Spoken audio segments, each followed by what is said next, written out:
கோவையில் விவசாய கிணற்றில் விழுந்த யானை உயிரிழப்பு. ஜேசிபி இயந்திரம் மூலம் உடலை மீட்ட வனத்துறையினர். கோவை அருகே உள்ள காருண்யா பகுதியில் விவசாய கிணற்றில் விழுந்து காட்டு யானை ஒன்று மூச்சு திணறி உயிரிழந்த சம்பவம் சோகத்தை ஏற்படுத்தியுள்ளது.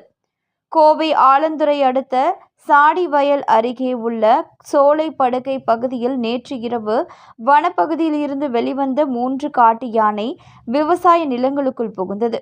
உடனடியாக விவசாயிகள் வனத்துறையினருக்கு தகவல் அளித்தனர். விரைந்து வந்த வனத்துறையினர் யானையை விரட்டும் பணியில் ஈடுபட்டனர். அப்பொழுது அங்கு இருந்த 3 காட்டு யானைகளில் 2 வனப்பகுதிக்குள் சென்ற நிலையில் 35 வயது மதிக்கத்தக்க ஒரு காட்டு யானை வழி தெரியாமல் சோலை படுகை அருகே உள்ள விவசாயி நிர்மலா என்பவருக்கு சொந்தமான தோட்டத்தில் உள்ள கிணற்றில் அருகே சென்று கால் இடறி கிணற்றுக்குள் விழுந்தது. இது குறித்து விவசாயி கணேசன் வனத்துறை மற்றும் தீயணைப்பு துறையினருக்கு தகவல் கொடுத்தார்.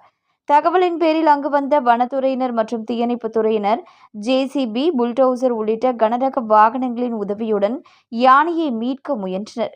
எனினும் சுமார் 2 மணி நேர போராட்டத்திற்கு பிறகு யானை உயிரிழந்த நிலையில் மீட்கப்பட்டது.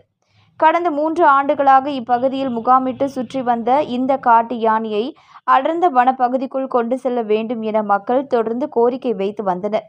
உயிரிழந்த யானையின் உடல் பிரேத பரிசோதனைக்காக கோவை குற்றாலம் கால்நடை மருத்துவமனைக்கு கொண்டு செல்லப்பட்டது.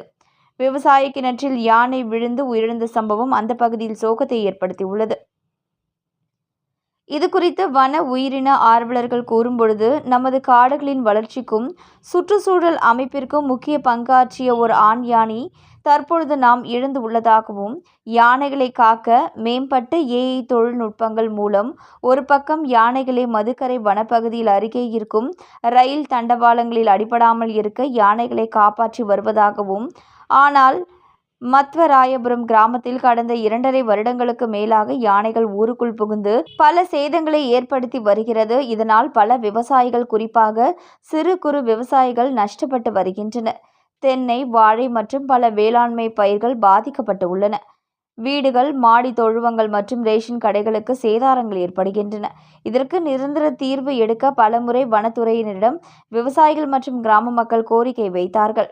முன்னாள் மாவட்ட ஆட்சியரிடம் நிரந்தர தீர்வு எடுக்க மனு தந்தார்கள். தற்பொழுது வரை இந்த பகுதியில் நிரந்தர தீர்வு காண நடவடிக்கைகள் எடுக்கவில்லை என்றும், மேலும் கிராம மக்கள் சார்பில் வனத்துறையிடம் குறிப்பாக தினமும் ஊருக்குள் புகும் 2 காட்டு யானைகளை பிடித்து வேறு அடர் வனத்தில் விடவும் கோரிக்கை வைக்கப்பட்டது. ஆனால் அதற்கும் தீர்வு தற்பொழுது வரை எடுக்கவில்லை என குற்றம் சாட்டிய அவர்கள், தற்பொழுது நாம் வாயில்லா ஜீவனை இழந்து நிற்பதாகவும், இதற்கு நிரந்தர தீர்வு எடுக்க வேண்டும் என வலியுறுத்தியுள்ளனர்.